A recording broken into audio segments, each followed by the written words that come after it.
श्रीगुरुवे नमः।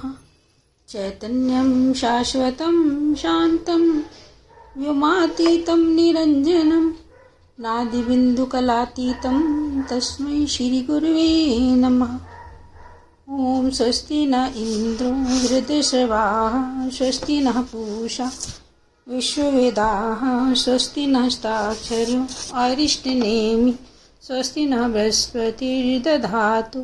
ओम शांति शांति शांति। ओम। प्रणाम भगवान। ईशावास्योपनिषद नवनीतम स्वामी हंसानंद सरस्वती जी की व्याख्या और प्रकरण 11 चल रहा है भगवान। और आज का शीर्षक है लक्षणा के प्रकार।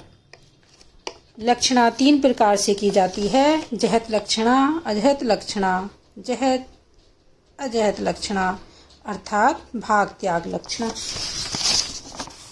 जहत का अर्थ है वाच्यार्थ का त्यागना। जहत का अर्थ है वाच्यार्थ का त्याग करना और अजहत माने वाच्यार्थ का त्याग न करना। त्याग के अर्थ में ओहाक त्यागे धातु व्याकरण में है, उसका ही सत प्रत्ययांत जहत शब्द बनता है। जहत का अर्थ त्यागते हुए, छोड़ते हुए। अजहत का अर्थ है त्याग नहीं करना। और तीसरी है भाग त्याग लक्षणा, वह है जहत और अजहत दोनों मिलकर। और नंबर 1 पर है जहत लक्षणा। पहली जहत लक्षणा गंगायाम घोषः इस वाक्य में है। वहाँ गंगायाम में गंगा पद का जो वाच्यार्थ है गंगा प्रवाह, उसका तो त्याग हो गया और तट का ग्रहण किया गया। और दूसरी है भगवान अजहत लक्षण का उदाहरण है श्रोणः धावति। श्रोण कहते हैं लाल रंग को, तो अर्थ हुआ लाल दौड़ रहा है और वह आगे निकल गया। अब लाल रंग का तो दौड़ना बनता नहीं। रंग कभी अपने आप दौड़ता नहीं, मगर वक्ता तो कह रहा है सोणो धावती अर्थात लाल दौड़ रहा है और वह आगे भी निकल गया। तब उस वक्ता के अभिप्राय को समझने की कोशिश करनी पड़ती है। तो लाल दौड़ रहा है, इसका क्या अभिप्राय है? तो वह कहना चाहता है कि लाल रंग वाला अश्व दौड़ रहा है और अनेक अश्वों में वह लाल अश्व आगे निकल गया और जीत भी गया है। यह अजहत लक्षणा का उदाहरण है। श्रोणः धावति, यहाँ श्रोण शब्द का वाच्यार्थ तो श्रोण रंग अर्थात लाल रंग हो गया, मगर लाल रंग और दौड़ना इसकी संगति नहीं बनती। अच्छा, वक्ता का वह अभिप्राय भी नहीं है, अतः संगति बनाने के लिए, वक्ता का तात्पर्य समझने के लिए श्रोण का अर्थ श्रोणवान अश्व अर्थात लाल रंग वाला अश्व करें तो संगति बन जाती है। यहाँ वाच्यार्थ का त्याग नहीं किया जाता है और वाच्यार्थ से कुछ अधिक अर्थ का ही ग्रहण किया जाता है। जैसे यहाँ श्रोण का अर्थ जो लाल रंग है उसे त्यागा तो नहीं, उससे अधिक अर्थ अश्व का भी ग्रहण किया गया। अब तीसरी है भगवान जहत अजहत लक्षणा। वह है जिसको भाग त्याग लक्षणा भी कहते हैं, अर्थात कुछ भाग का ग्रहण करना और कुछ भाग त्याग करना। इसका उदाहरण क्या है? सो अयम देवदत्ता, यह वही देवदत्त है जिसको हमने काशी में देखा था। देवदत्त नाम का एक काशी का राजा था। कुछ गंगा तट पर रहने वाले लोग काशी में तीर्थ यात्रा करने चले गए थे। उसी समय राजा की सवारी निकल रही थी। राजा हाथी पर सवार था, आगे पीछे सैनिक रक्षक थे।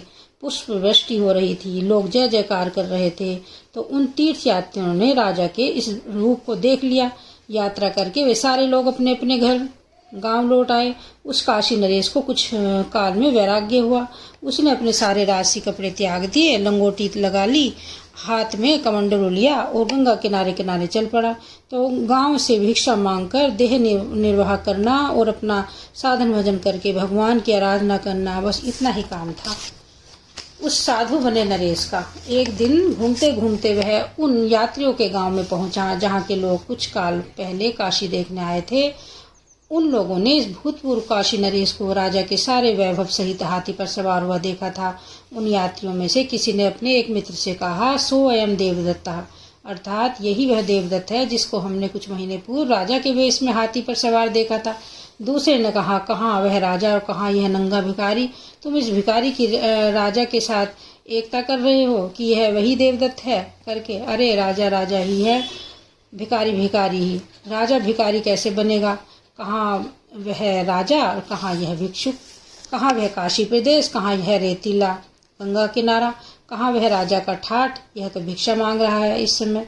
तो यही देवदत्त है करके इन दोनों की एकता कैसी संभव है? हाँ, इसमें एकता संभव है। इन दोनों की एकता कैसे हो सकती है?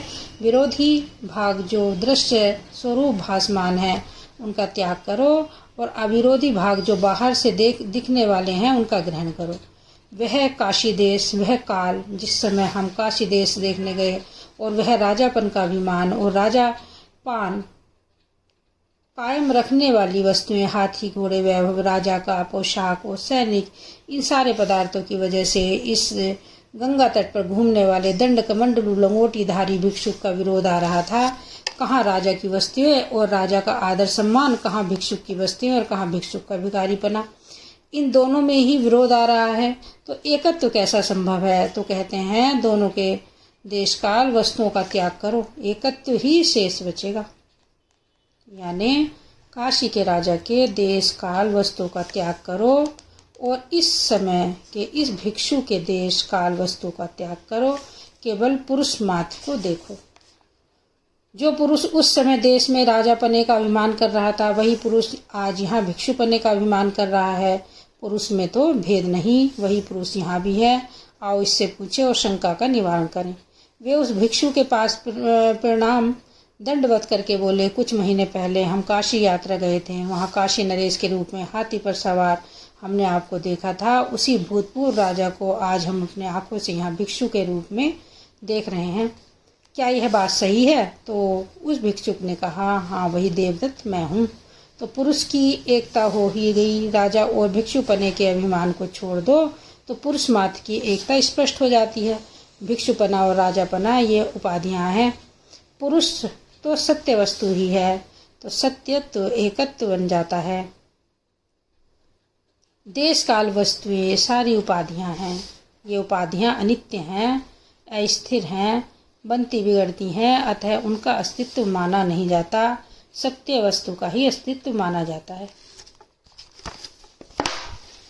और इससे अगला शीर्षक है भगुन, महावाक्य में कौन सी लक्षणा घटती है?